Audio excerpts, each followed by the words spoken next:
மேலூர் மார்க்கெட்டில் தான் காய்கறி வாங்கணும்னு சொல்லிட்டு காலையில் சீக்கிரமாக கிளம்பி வந்துட்டோங்க. அம்புட்டு ஆர்வத்தோட எதுக்காக காய்கறி வாங்க வந்தோம் அப்படின்னு சொல்லிட்டு நாளைக்கு சொல்கிறேங்க. எங்கம்மா மார்க்கெட்டுக்கு வந்தோன்னே என்னென்ன வாங்கணுமோ எல்லாத்தையும் வாங்க ஆரம்பிச்சிட்டாங்க. மார்க்கெட் வீடியோ நான் நிறைய போட்டிருக்கேங்க. ஆனால் இன்றைக்கி தான் நான் ஃபஸ்ட் டைமாக உள்ளேயே வந்திருக்கேன். பார்க்குறதுக்கே சூப்பராக இருந்துச்சு. எல்லா காயும் வாங்கிட்டு தக்காளி தேடி பார்த்துட்டு இருந்தோம். தக்காளி கூவி கூவி வித்துட்டு இருந்தாங்க. தக்காளிலையும் 1.5 கிலோ வாங்கிட்டு உருளைக்கிழங்கு கத்திரிக்காய்னு எல்லாத்தையும் வாங்கியாச்சுங்க.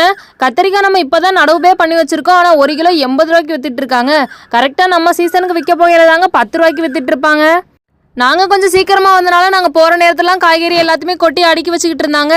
4 காய் வாங்குறதுக்கு நாங்கள் 4 சுற்றி வந்துட்டோங்க. 4 சுற்றுமே ஒரே இடத்துல தான் கொண்டு வந்து நிப்பாட்டிகிட்டு இருந்துச்சு. கொத்தமல்லி கருவேப்பிலையே நல்லா சட்னி வச்சு சாப்பிடணுன்ட்டு எங்கள் அம்மா கட்டுக்கட்டாக தூக்கிட்டு வந்துட்டாங்க.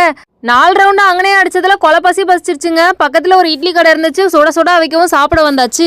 ஒரே ஒரு சட்னி வச்சாலே ஒரு தட்டு அளவு சாப்பிடுவோமே, இதில் 4 வகை சட்னியை வச்சு ஒரு சாம்பாரை வச்சா விடுவோமா அப்படின்ட்டு இட்லி வடை டீ காஃபின்னு அங்கேயே ஃபுல் கட்டியாச்சுங்க. வீட்டில் யார்ட்டையும் சொல்லிக்காம காலங்கத்தால் வாக்கிங் போகிற மாதிரி கிளம்பி வந்தவங்க மார்க்கெட்டுக்கு தான் வந்தோன்ட்டு யாருக்கும் தெரியாது. நீ வீட்டை பக்கமாக கிளம்பலான்னு சொல்லிட்டு ஏலம் போடுறதெல்லாம் கொஞ்சம் நேரம் நின்று பார்த்துட்டு வண்டி எடுத்துக்கிட்டு கிளம்பி வந்துட்டோம்.